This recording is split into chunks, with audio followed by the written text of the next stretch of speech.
Call a meeting to order of the Human Services Committee. First item on the agenda is the approval of the agenda. Support. I have a motion and support. All those in favor say aye. Aye. And we next come to public comments. Are there any public comments?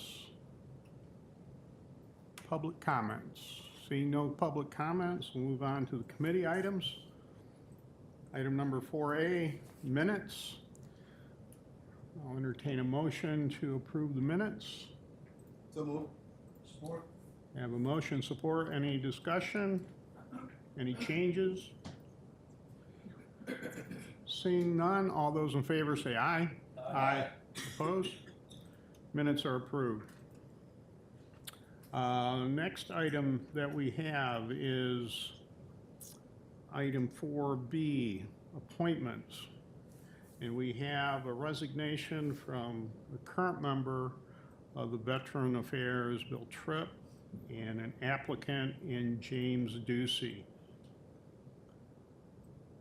So, has everybody had a chance to look at the resume, or application rather? I'm looking for a nomination for James Ducey.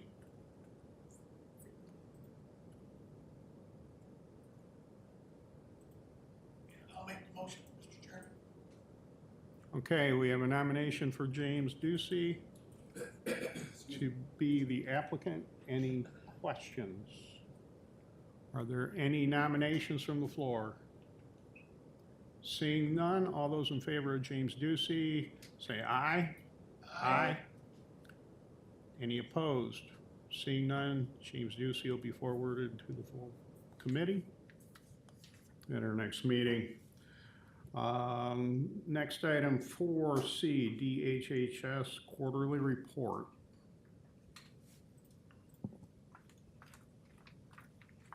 Good afternoon. Good afternoon.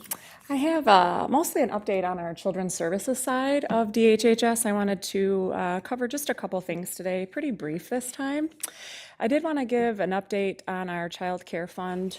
We considered seeking an amendment requesting some additional funding to carry us through the rest of the year. However, our costs have come down the last couple months, and we feel like that, coupled with a significant reimbursement we are about to receive involving a particular youth, is going to get us through. So that was good news, and I don't have to come to you all with a different request, so that feels good. And I certainly will keep you all posted as we move forward each month. So we're doing okay there.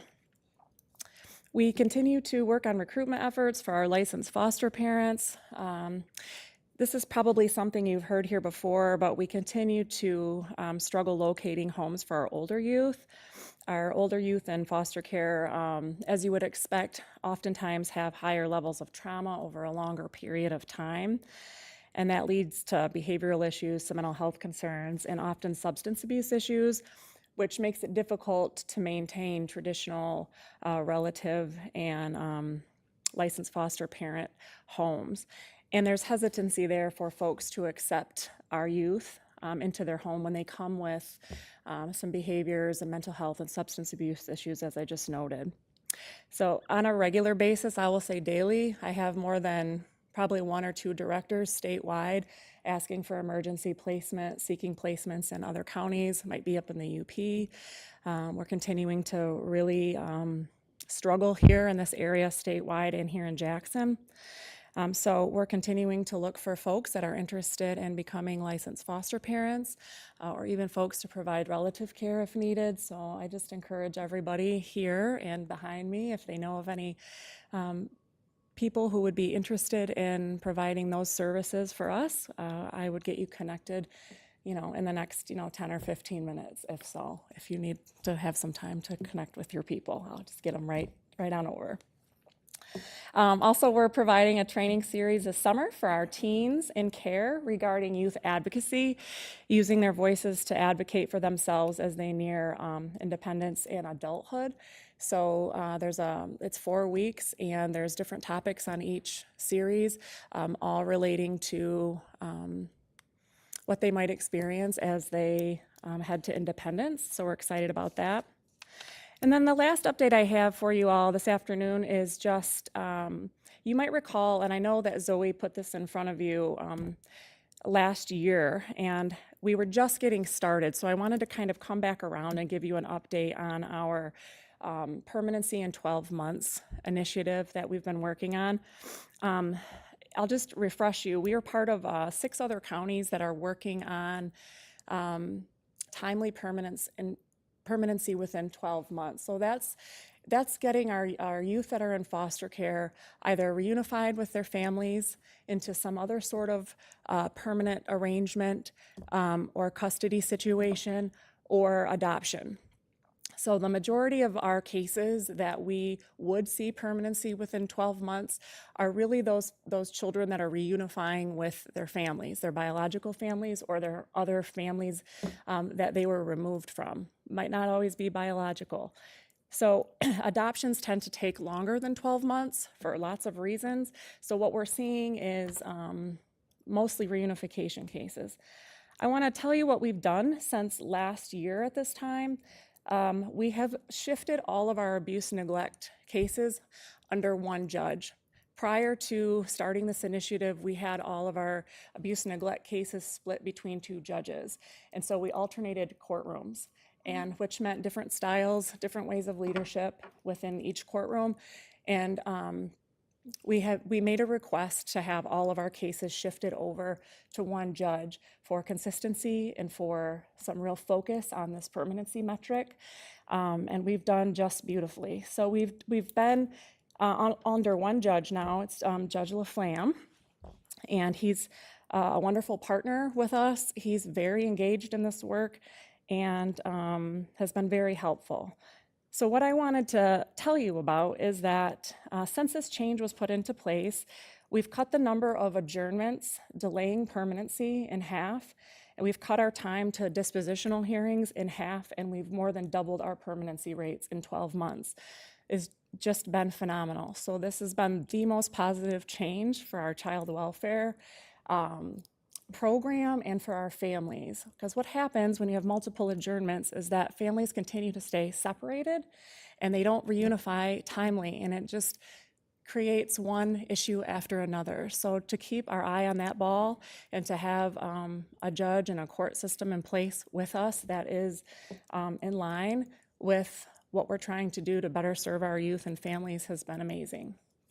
So, and that's it. I've attached a list of other things that we have in the community, and this is a monthly list. So sometimes this list will look longer on my reports, and sometimes it'll be a little bit shorter because it's just what we've done, the previous month. So, do I have any questions? Committee, are there any questions? Yes, Tony. Putting all of these considerations under one judge may be an advantage. Depends on that judge's perspective Sure. and what kind of balance he brings to the cases. Right. When I went through my divorce, I got custody of my 3 sons. The ex paid me child support for 15 years. But that judge was the most sexist guy I'd ever met. He just did everything he possibly could to not follow the recommendation of the friend of the court in giving me custody.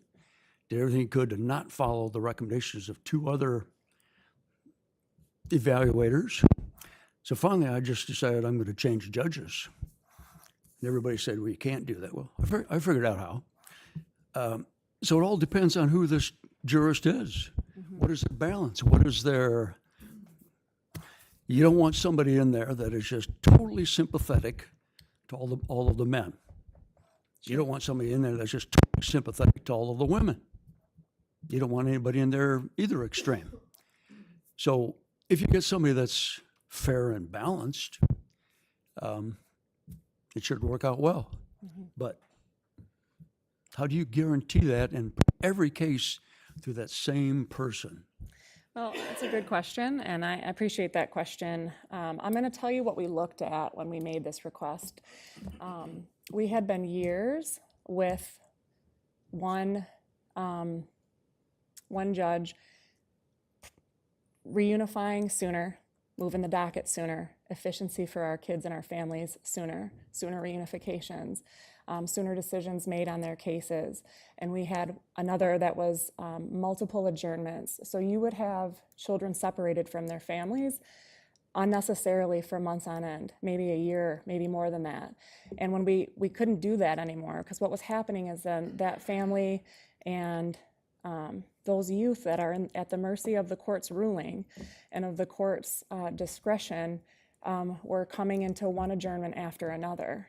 And we can't have that. And so we tried some different things before we made a request. But that's what we were looking at. And so in this particular time that we're in, there is another avenue. So there's another judge that has now stepped in that oversees a different docket. And as you know, there's term limits to judges, right? So there'll be another judge that's going to come on board at some point, and there's some talks around succession planning and those types of things. But I can tell you from the child welfare seat and from being, you know, at this department and watching this this issue hurt our families for some time, that it was the best decision we could have made for our youth and our families. I absolutely understand your perspective on that. And what we're seeing now has benefited our youth and our families that we're serving, which is our main goal. It has to be our main goal. So in terms of our situation that we're in, might be different in another county or another type of case, but for our child welfare docket, when we have children separated from their families and we have a judge that's efficient in moving that and allows for faster, timely reunification safely, then that's the route we're going to go. Does that help? Okay. Thank you. Thank you very much. Any other comments? Motion to receive. Support. Have a motion and support to approve the report, to accept the report. All those in favor say aye. Aye. Opposed? Thank you. Next, we have committee item number 4D.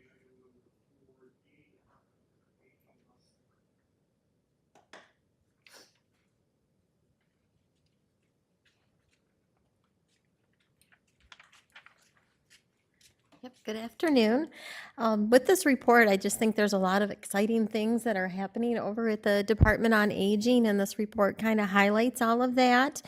So recently, we received a donation from Eaton, and it's related to their Jackson Community Involvement Team.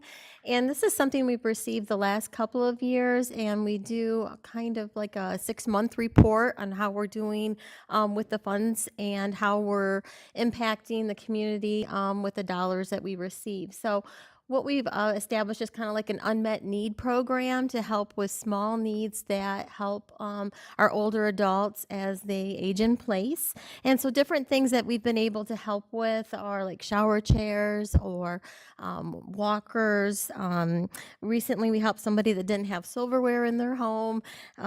So there's just a lot of things that come up when you're doing a home visit that a senior may express to you, or a caregiver, that would really impact and improve the life for that older adult. And so we're able to use these funds to help support them. So we're again thankful for the donation of $4,875, and we'll definitely put that to good use. And I also then wanted to highlight some things that we've been working on with Consumers Energy. We recently had one of their employee groups come in, and you can see the picture on that report. And it's a great way for us to engage with individuals in the community that can learn about our services. So we're able to give them a tour of our kitchen, kind of show them everything that's involved with our meal delivery, highlight the congregate meal program and the senior center activities. So they were able to see like our crochet group working. They were able to see some card playing going on. We also had music jam session going, and they took that experience and then they kind of sat down and they painted bowls for upcoming Soups On for Seniors program, which will be on March 10th of 2026. And we highlighted what the department does for Meals on Wheels in the community, help to answer their questions because they are definitely people that support us and may have an aging parent or maybe a neighbor that could benefit from our services. So all those individual contacts really help to expand our support in the community. So we were thankful, and I just kind of took a few pictures of the bowls that they painted. I really love the one with the energy truck on there, so I kind of tried to blow that up a little bit for you. And then later in that same week, we had a phone call come in from Consumers Energy, one of their team members, about the opportunity for electric vehicle. So I thought it was related to that visit with the painting of the bowls, but it's actually was related to a program that they have for a Power My Fleet, and they're willing to go ahead and donate an electric vehicle, paying for the full cost of the vehicle. An electric charging station. They will pay for the electrician to come out and do all the work. So we'll work with facilities and figure out where and within our parking lot where that would be the best spot to go. Should be, of course, coordinated where other fleet vehicles are. But we're pretty excited for the opportunity to be recognized, to be able to receive that. So we'll probably come to you guys and then look at replacing one of our 2015 vehicles when that comes through. It'll probably be about a 6-month process. So that was pretty exciting. And I also then wanted to highlight some different things that we did in April as far as services. And one of the things that on there is that we provided just over 30,000 meals within our congregate program and our home delivered meal service. So that's definitely a lot of nutrition getting out there or people coming in to receive it. We served 685 clients on our home delivered meal program. We provided service to 203 individuals, whether that's where they received a homemaker service, a personal care program, whether we went in and supported a caregiver through respite services. We provided over 1,200 hours of care with our staff. We had over right around 148 individuals that were new to our senior center. So I think that's always something I like to look at, how we're expanding our impact and how we're able to reach new people that might come in for, play cards, or maybe they came in for music, one of the dances, things like that. So definitely expanding our reach, getting people to engage with us and just make that positive impact for our community. And that's my report. Do you have any questions or comments for Danielle? Tony? Yes. Thank you. Hi, Danielle. Hi. When hot meals are delivered, how do they stay hot? We actually have bags that go into the vehicle. They plug in through like an electric switch. And so we have multiple switches within that car to help maintain the heat of the bags.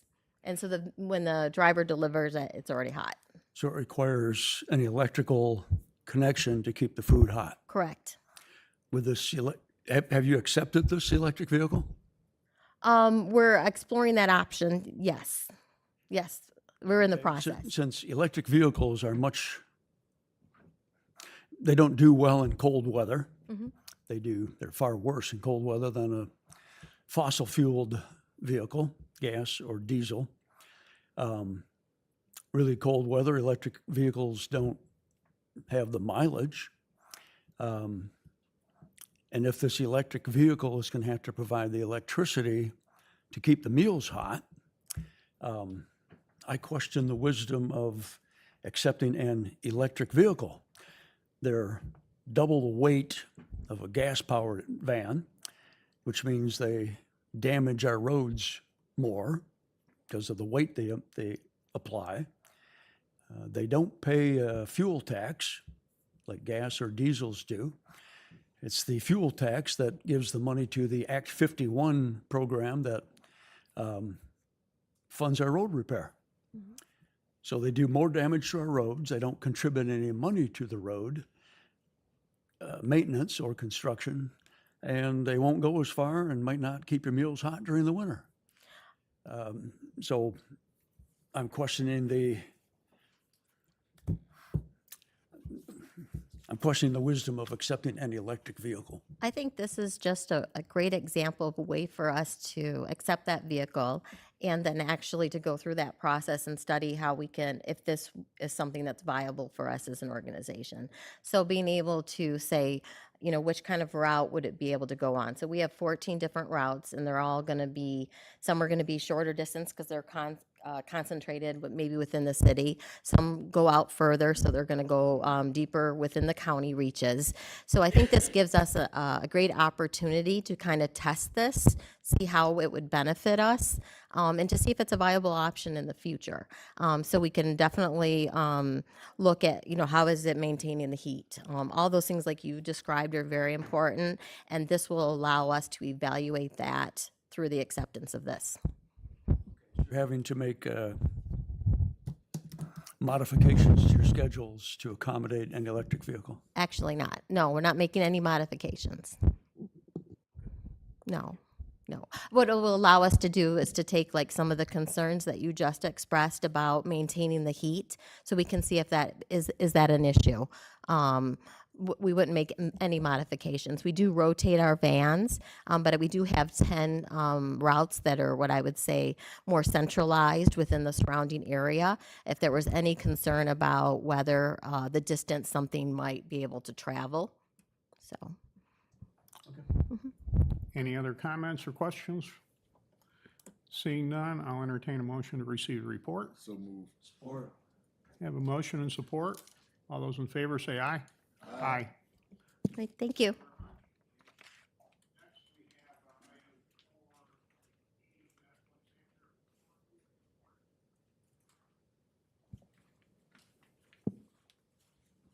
Good afternoon, Commissioners.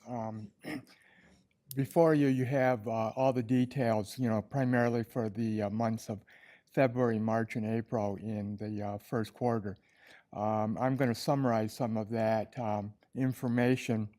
I think one of the most interesting things is that our office deals primarily with a lot of numbers and statistics, and the raw numbers that you see before you really doesn't always tell the story, and actually expressing them as a percentage does express more.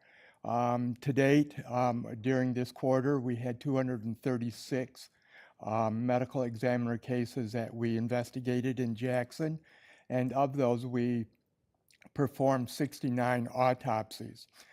Taking that data and projecting, because we try to look at what our costs are going to be, the projected ME cases for this year at year end will be approximately 708, which will be, if we stay true to the trend, will be the highest number of ME cases that we have investigated.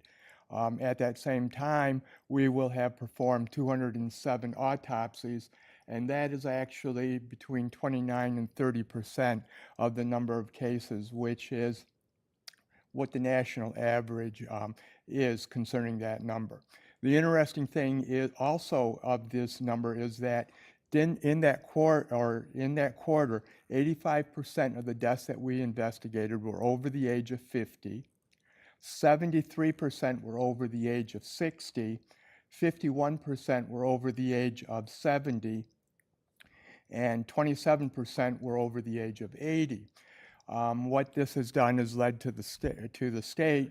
There's another committee that's being formed, which is based on reviewing, the elderly and the deaths in the elderly. Right now, we have multiple committees that our office responds to: infant death mortality, child death mortality, opiate fatality review, and then this one will be the fourth one that will be involved in. And it's not going to only be in Jackson, that's going to be also in, Hillsdale and Lenawee, as, we're trying to regionalize our medical examiner system and services. During this quarter, we had 4 suicides. We had 1 homicide during that quarter. And of the deaths that we investigated, 13% were accidental, 63% were natural. And of those deaths that we investigated, 40% involved a healthcare facility, either the hospital, hospice, or a nursing home. And 45%, the other 45% was investigating deaths that occurred in the home. So those, I think, are the most important statistics. And if you go to the last page of that we submitted to you, we'll provide you with the drug-related deaths that occurred. And to date, in 2025, we've had 11 deaths due to drugs. And you can see the breakdown per gender.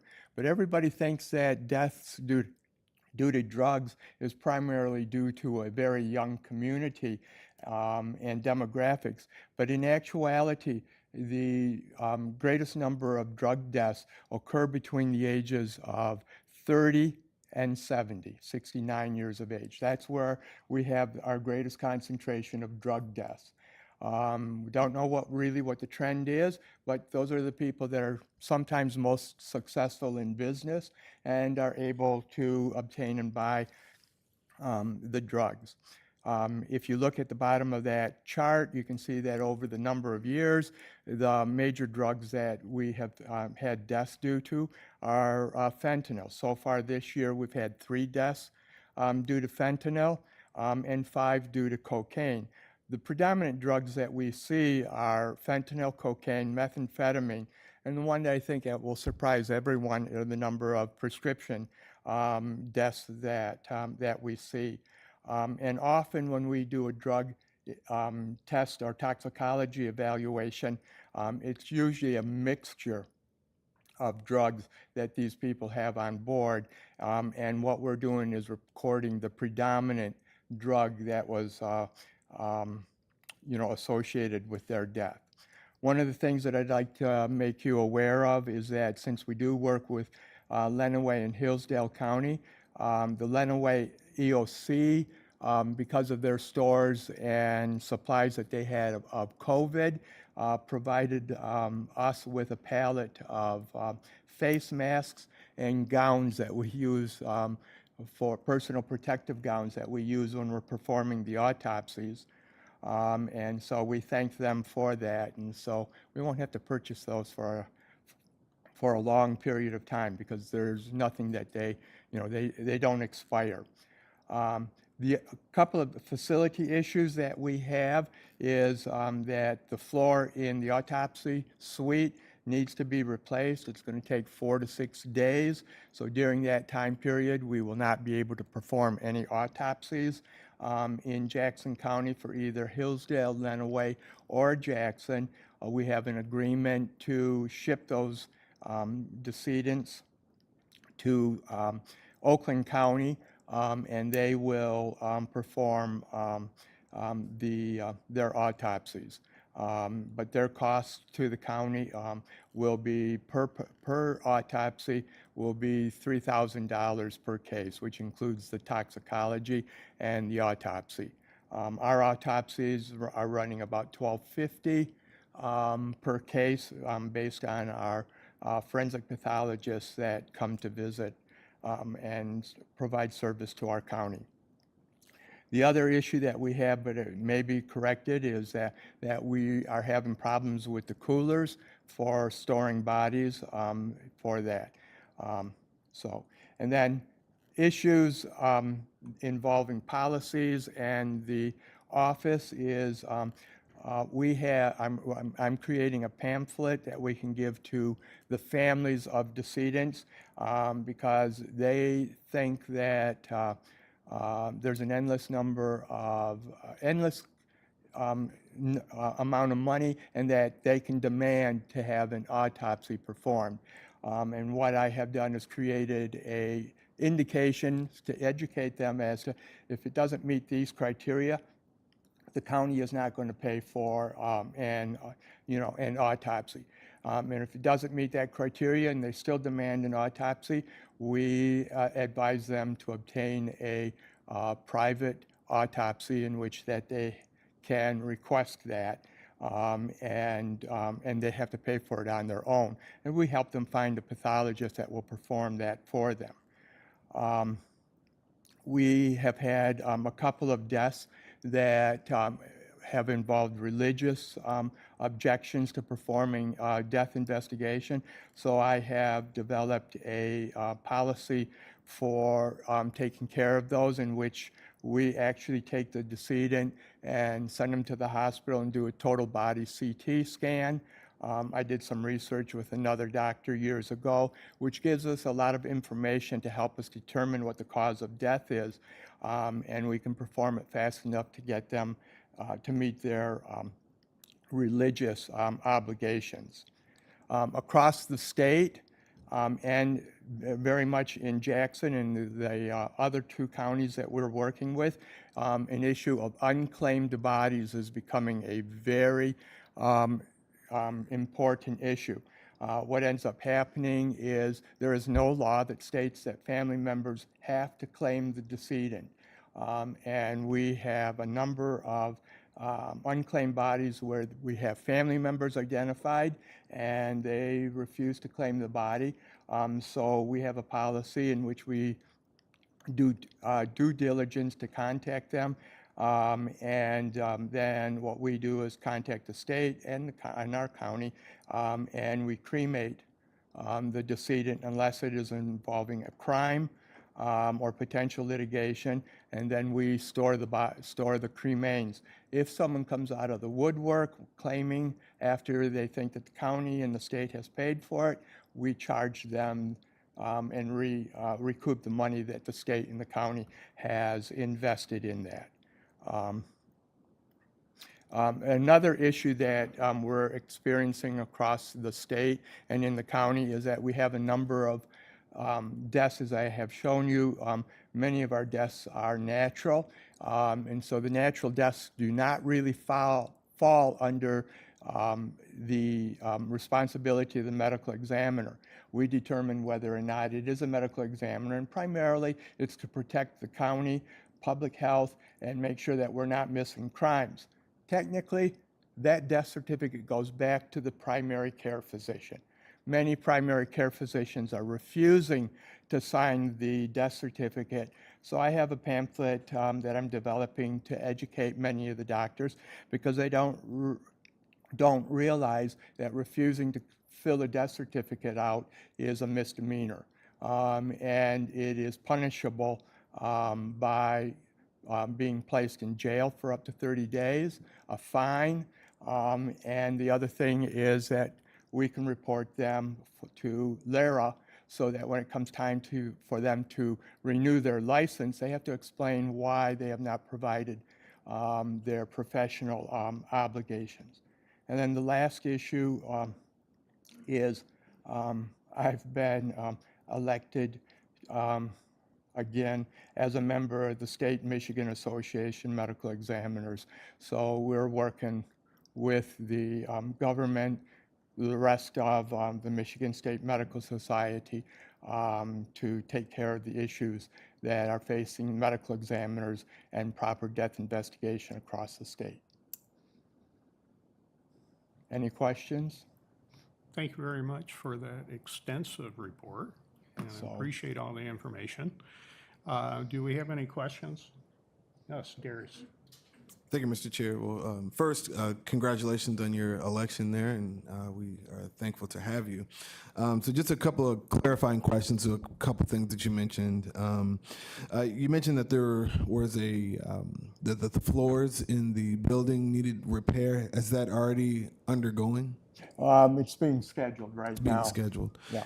And does that fall for the same for the coolers? You'd mentioned that there was, The cooler issues are really ongoing issues. And so, we're in contact with facility and we're following, the recommendations as they're evaluating it, repairing it, and, replacing, various parts for it. okay. And then finally, you kind of talked a little bit about people wanting or possibly wanting to do a private autopsy. If families are willing to pay, would we have the time and resources to conduct those ourselves?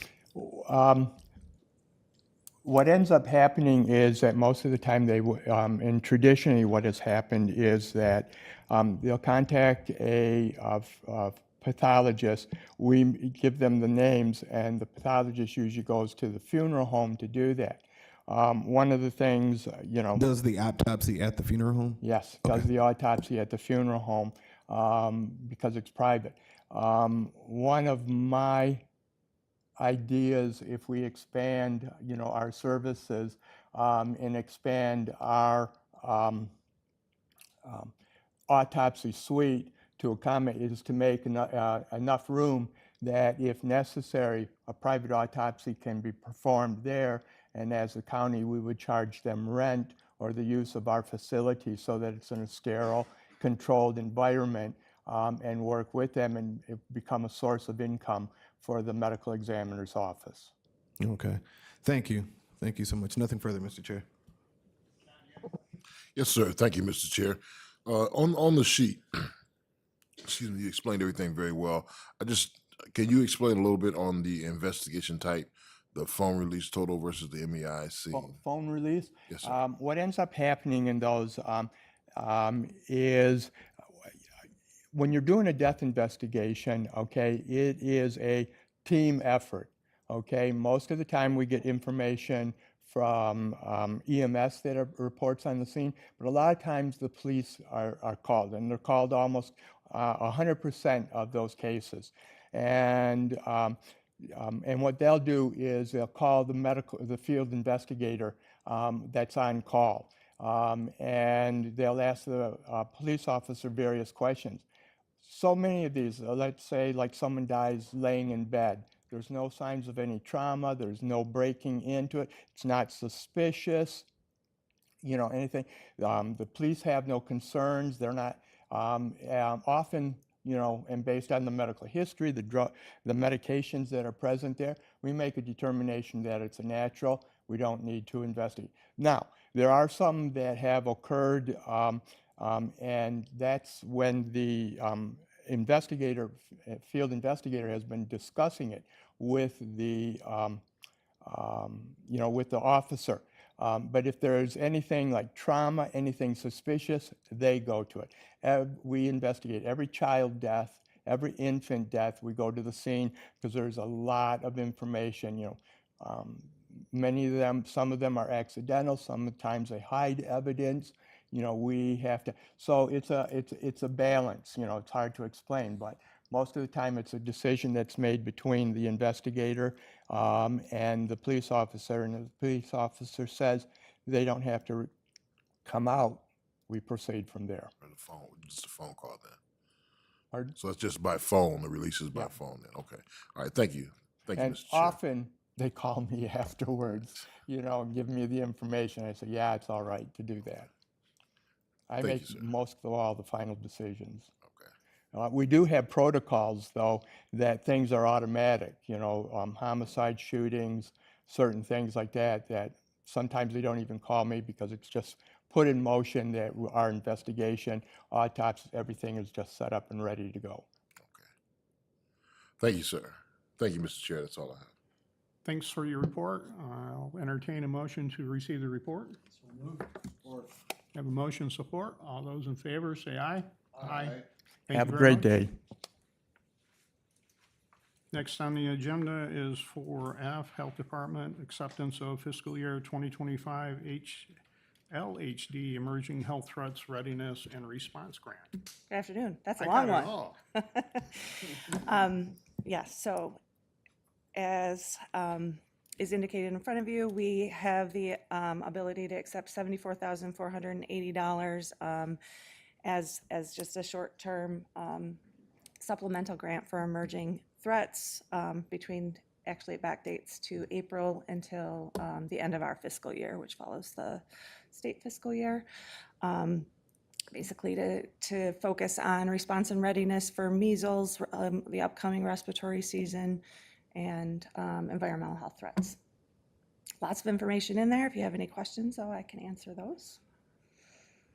Have any questions or comments on this? Seeing none, I'll entertain a motion. Move to accept the report. Support. I have a motion, support. All those in favor say aye. Aye. Opposed? Next item is your monthly report. Monthly report, again, pretty standard information on here. First page, just, and one thing just to give a shout out, our Get Real program starts, I think, next week. I think the staff has all been hired and the students are getting set to start. We have a training next Monday and the kids will be in the, I can't think of the name of the church now, but across the street from the Y over there. I can't think of the name now, but, okay. And so youth age 10 to 13 will be over there with our youth mentors and our Get Real program staff and some of our other health educators. Personal and preventative health services, information and numbers on our programming and everything is in there, as well as the last page has some information and a quick update on environmental health happenings. I see Commissioner Pileski isn't here. I was going to give him a little update on his never-ending saga at the Arbor Village Mobile Home Park. We've We would received a new love to hear complaint. that update. Yep, so we'll make sure he knows about that, but still working with them diligently, trying to get some enforcement action on that owner there, so. Any questions? Questions, comments? Yes, sir. Thank you, Mr. Chair. Just a comment. I'm just glad to see the Get Real program continuing. I had the privilege to help develop the program in my college days, almost 20 years ago now, and so just glad just to see that it's still going on. Yeah. Thank you. It's a neat program, and it's really neat to see the, some of the youth that have come out of either our EYT program, the Empowering Youth Today, or our teen outreach program, then step into, some leadership roles and learn some, taking some of the things we've tried to instill in them, and get to be the mentors, for another, the younger group of kids. So it's fun. I do lots of fun stuff too. I entertain a motion to receive the report. Support. I have a motion and support. All those in favor say aye. Aye. Thank you very much. Thank you. Next item on the agenda is 5A claims. I'll entertain a motion to pay the claims. So moved. Support. We have a motion and support. Any questions on the claims? Seeing none, all those in favor say aye. Aye. Opposed? Motion carries. Other minutes, there are VA meeting minutes attached, if you want to take a look at those. And reporting schedule, same thing. Are there any public comments? Public comments, seeing no public comments. Committee comments. Seeing no Thank you to the committee chair comments. for bringing us through a great meeting. I'm sorry, I didn't hear you. Thank you to the chair for bringing us through a great meeting. Thank you. We are adjourned.